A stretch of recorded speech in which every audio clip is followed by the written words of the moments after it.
Halo teman-teman, kita balik lagi di channel Pojok Kelas.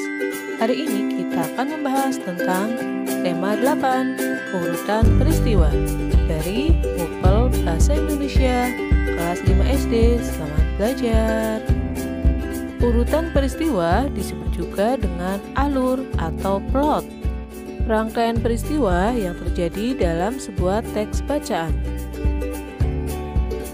Seperti yang kita tahu, teks bacaan ada dua macam, yaitu teks fiksi dan teks non-fiksi.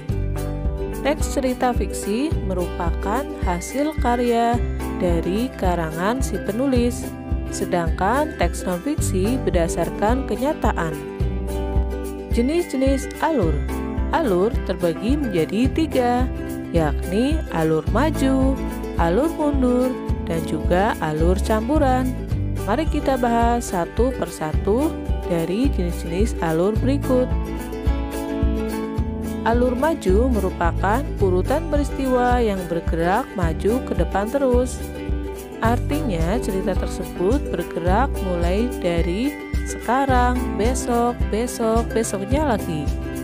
Jadi urutan peristiwanya bergerak maju ke depan. Kebalikan dari alur maju adalah alur mundur, merupakan urutan peristiwa yang bergerak mundur ke belakang atau flashback yang menceritakan peristiwa yang telah terjadi. Jadi urutan ceritanya menceritakan tentang masa lalu.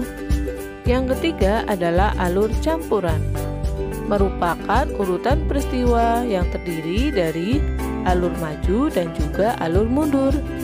Rangkaian peristiwa ada yang bergerak maju dan ada yang menceritakan masa lalu atau bergerak mundur.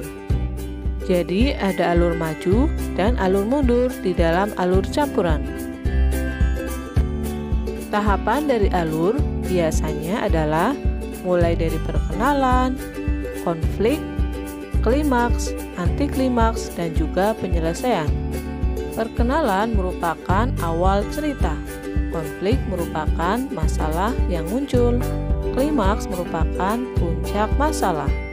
Antiklimaks masalah mulai mereda. Dan yang terakhir adalah penyelesaian. Masalah yang muncul teratasi. Di dalam sebuah cerita ada unsur intrinsik dan ekstrinsik. Dan alur merupakan unsur intrinsik sebuah cerita. Selain alur yang merupakan unsur intrinsik cerita yang lain ada tokoh, penokohan atau karakter, latar atau tempat dan waktu, alur, tema, dan juga amanat.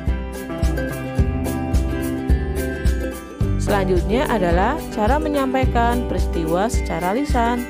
Caranya yakni 1. Baca dan pahami teks secara utuh. Catat pokok isi teks bacaan dalam sebuah catatan.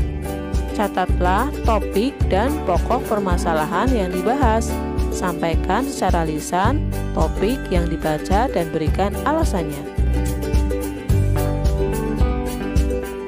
Untuk mempermudah dalam menyampaikan kembali isi cerita, maka kita perlu membuat peta pikiran. Manfaatnya adalah agar mudah dalam menyampaikan kembali isi cerita. Informasi tersampaikan secara menyeluruh, efisiensi waktu, dan juga informasi mudah diingat dan dibaca.